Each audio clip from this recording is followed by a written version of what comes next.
That's not a knife. That's a knife.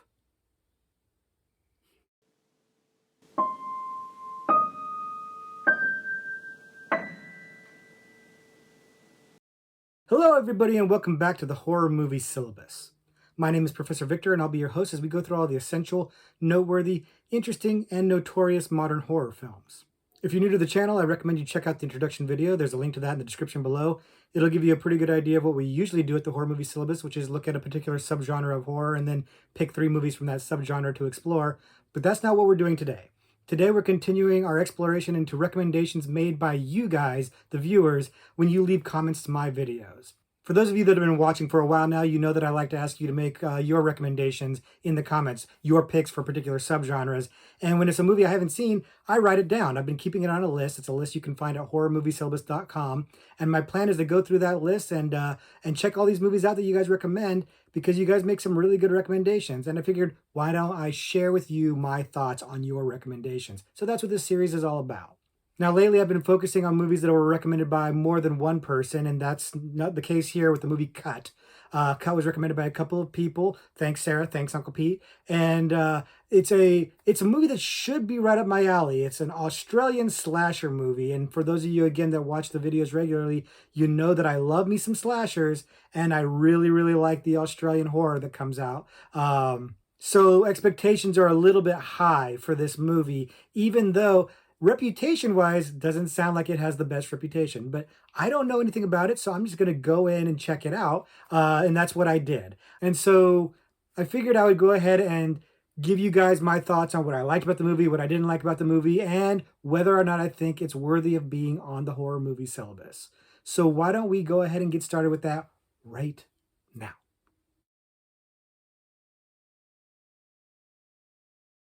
As I mentioned, and as you no doubt saw via the thumbnail, we're talking about the movie Cut. And Cut is a 2000 Australian slasher that stars Molly Ringwald and a bunch of Australian actors and Kylie Minogue, and is really something of a throwback movie for better or for worse, but we'll go ahead and get into that in just a moment.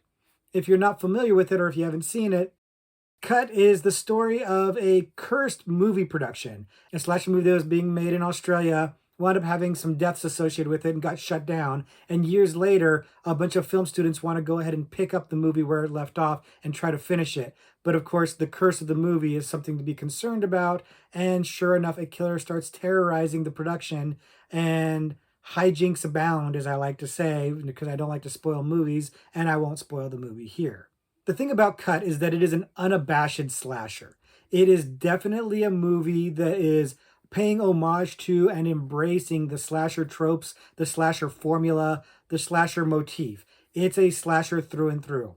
Now, it's also an Australian slasher, and so it has that Australian pedigree to it. But I'll be honest with you, the Australian part of this movie is kind of irrelevant. It really doesn't matter that it's set in Australia. That doesn't actually add or take away from anything in the story whatsoever. This movie could have been made in America, it could have been made in the UK, it could have been made pretty much anywhere and had the same feel for it. Now, honestly, given the subject matter of it being a movie production, maybe it would make sense for it to be in America, maybe set in Hollywood.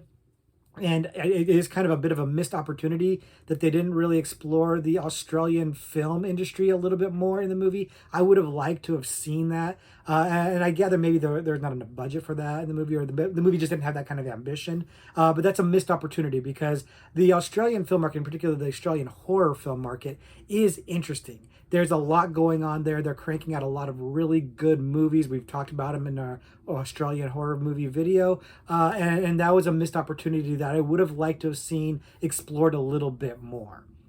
That said, I like this setup for the movie. I like that it starts with what is clearly an 80s slasher homage or throwback. It really does have that vibe of a classic slasher. It felt a little bit like The Final Girls, if you've seen that movie, where it's really trying to capture that aesthetic, even though it's a modern movie. But then you find out that that is just a flashback of seeing the movie being made. You're actually on a movie set.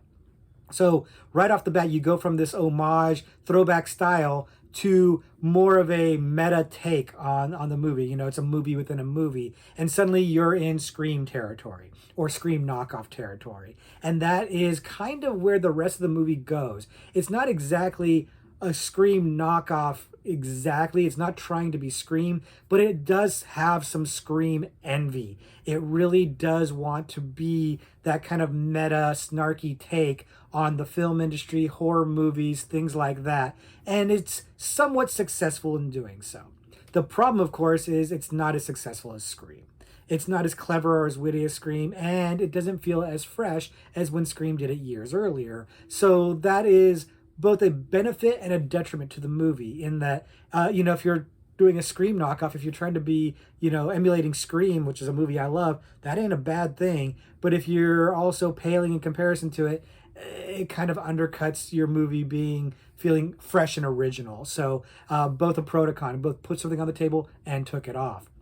That said, when it does get it right, it gets it really right. And probably the best example of this was having Molly Ringwald play a fading former star who's relegated to being in a cheesy slasher flick, because that's so meta that it's wonderful. And she's quite good in the movie. She knows what movie she's in, and she's playing it up. She's hamming it up just right. And I think the rest of the actors kind of are as well. But the fact that I think they kind of are is again another thing where it's a little bit wonky. It's the kind of situation where this movie is kind of trying to be camp, but it's not fully committing to camp. It's not going like full Rocky Horror or something like that. But it's also not playing it straight enough to be like accidentally camp, or at least it'll let you wonder. You'll wonder watching this movie if a lot of the actors are bad or if they're hamming it up to be a little campy.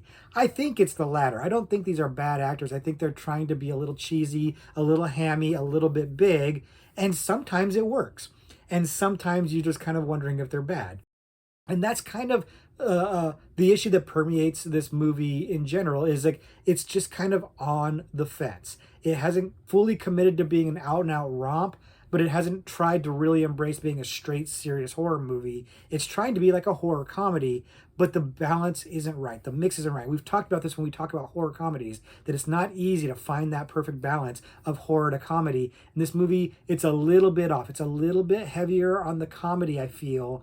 And the jokes aren't quite all landing. I would say less than 50% of the jokes are landing for me. And that's okay, because I do love me a slasher. And that's where I think this movie does kind of redeem itself. It's got a mask killer, as slashers tend to do. And the mask for this killer is pretty good. It's reminiscent of Dr. Decker from Nightbreed, which is a great mask. I've talked about it more than once on this channel, and I've even talked about it on Noah's Hamburgers and Horror channel. It's a very intimidating, creepy, unsettling mask, and they use it pretty well in the movie. The killer is also armed with a very strange and unique weapon that is, again, an example of the movie being kind of on the fence. The weapon is both cool and also kind of stupid. It's kind of a modified garden shear type weapon, but also it's not a very practical looking weapon. It looks cool. It's really menacing. But in reality, how the hell do you use this thing? And that weapon epitomizes kind of my feeling about the movie. I'm having fun with it. I think it's kind of cool. But I'm also like, I can't think about this too much because it's just kind of dumb. And that's really where the movie sits. It sits in this, unsure area of, I don't want to commit to being a really cool slasher movie, but I haven't really nailed a flat out farcical spoof campy movie. So I'm just kind of somewhere in between, undecided. And that's a little disappointing. I actually would have liked it if it went a little bit more straight horror with just some comedy spliced in, or sprinkled throughout. And that's honestly kind of what I was expecting. And that may be an issue here, is that I had some expectations going into this movie. You guys have been making great recommendations, and this is no doubt another one that you think would be right up my alley. Again, Australian slasher movie. Those are two things I should really, really dig, and I do. But the Australia, like I said, is a little light here. Australia is seemingly known for pushing the envelope in terms of things like gore and intensity, getting a little taboo, doing some really out there work. And this movie doesn't do that. It left a lot of that behind. It decided to not go as hard as a lot of these Australian movies that we've talked about had. There's no Wolf Creek, for example, and it would have maybe benefited from being that way if it had really doubled down on the gore but kept the comedy. I think that would have been a nice balance. It would have been a really shockingly gory movie that was also funny, and you would not know how to feel about it in a good way, instead of me not knowing how to feel about it in a less than good way. This movie's not really pushing the envelope. It's light on the gore. It's really, again, trying to be kind of like a Scream knockoff, aiming a little bit more towards a younger audience, maybe, that I think is not going to appreciate it as much because they're not going to have the nostalgia for the time period as some of us older horror fans would. So it really is maybe making some choices that it could have made differently that would have enhanced the movie. It's missing the balance of a horror comedy, and I wish it would have kind of added just a little bit more of the horror, or dialed down a little bit more of the comedy. But again, it's a slasher movie, and as a slasher movie, it's working fine. I'm enjoying it. I'm having a good time. Now, as you know, and as I've said, I love me some slasher movies. I'm kind of an easy lay for a slasher movie. So when it comes to slashers, the bar is low. I can have a good time with a pretty bad slasher movie. Now, I'm not saying this movie is pretty bad, but it's not particularly good. And so I'm enjoying it, but mileage may vary on this one. And that's what I'd say about that. The movie has a lot of good elements and it has some bad elements. So it's really winds up being kind of in the middle for me. And that's really kind of where my opinion of it winds up, kind of in the middle.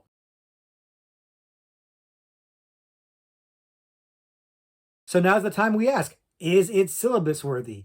And the answer is not really. And you could probably tell from my lukewarm review of the movie that it wasn't going to make the cut, if you will, for the horror movie syllabus. Sorry. Um, it's not a bad movie. I had a good time with it. I wasn't bored. I wasn't mad at it. But again, I love me a slasher, so I'm easy to please when it comes to slasher movies. I just wish it had done something more. And with the Australian angle, I was expecting something more. Had it done that, had it maybe, for example, leveraged the Australian film industry a little bit more, I think I would have liked it better. If it had gotten a little bit more gory or shocking, or had a little bit more of a surprise to it, I think I would have liked it more. As it stood, the way the movie ended, which I of course won't spoil, was perfectly fine, but it didn't feel like, it felt like derivative from different sources. And I won't tell you the sources because, again, I don't want to spoil things for you, but it winds up having Scream envy. It winds up feeling a little bit like Urban Legend Final Cut, which is not necessarily a bad thing. I like that movie, but I'd also argue Urban Legend Final Cut felt a little fresher doing it than this movie does. This movie feels derivative, and I can get behind a derivative slasher. I've watched God knows how many of them, but syllabus worthy, not for these categories, not for the slasher subgenre, not for the Australian subgenre.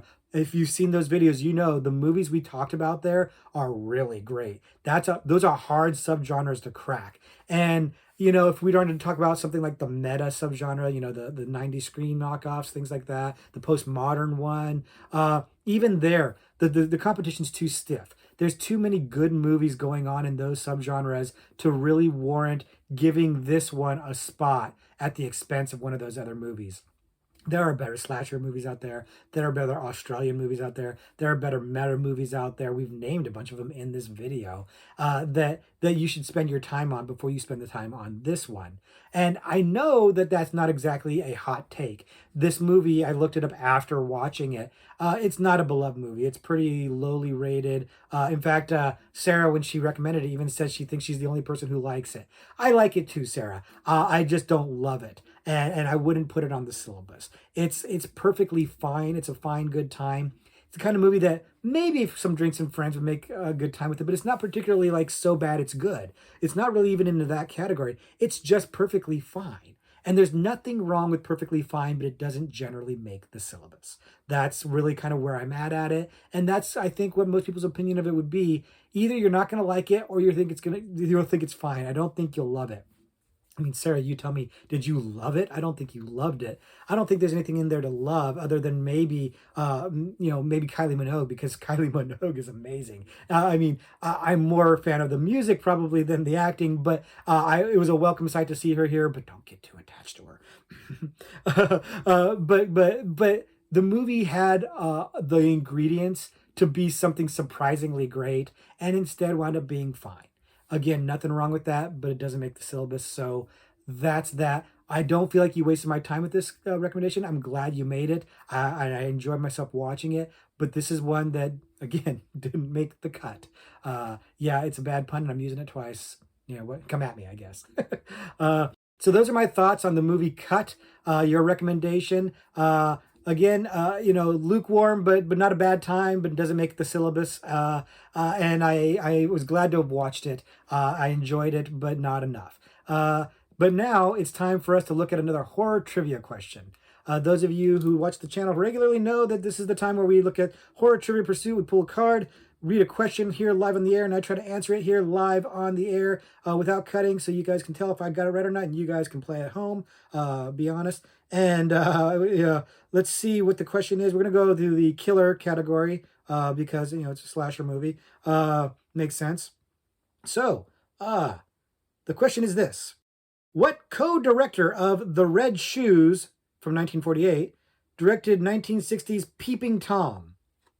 And this is gonna wind up being embarrassing, guys, because I know who directed Peeping Tom, and it's not there.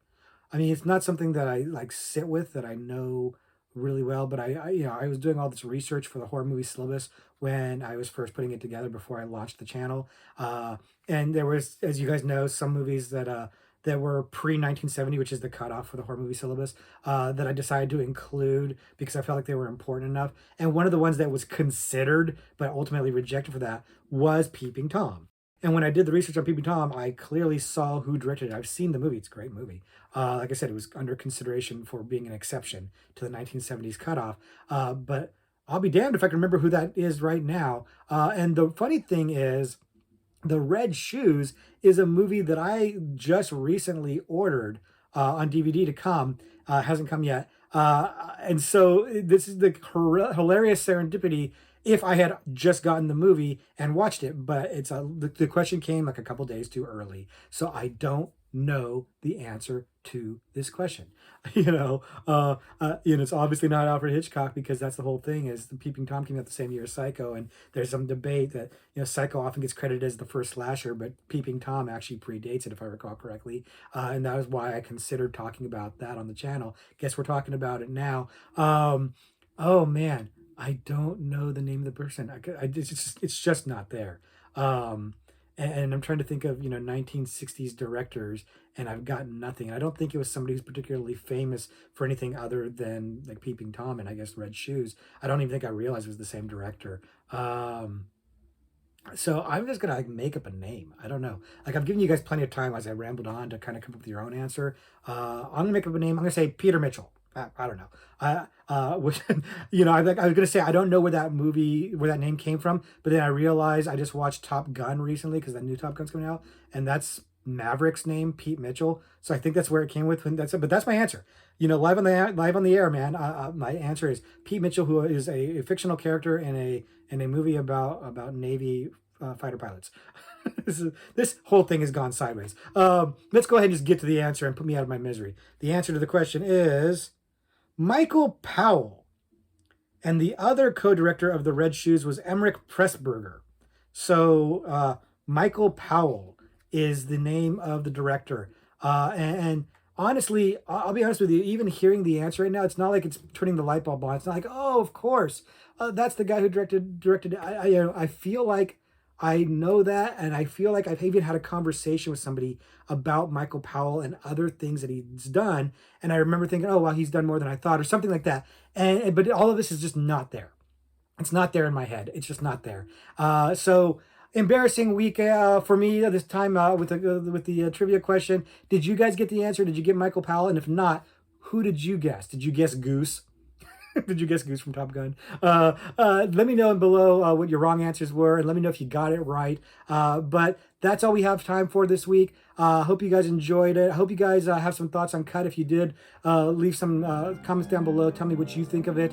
And if you haven't seen it, let me know if you're interested in checking it out based on my lukewarm reception of it in this video here. But until next week, when we get back to our regularly scheduled programming, class dismissed.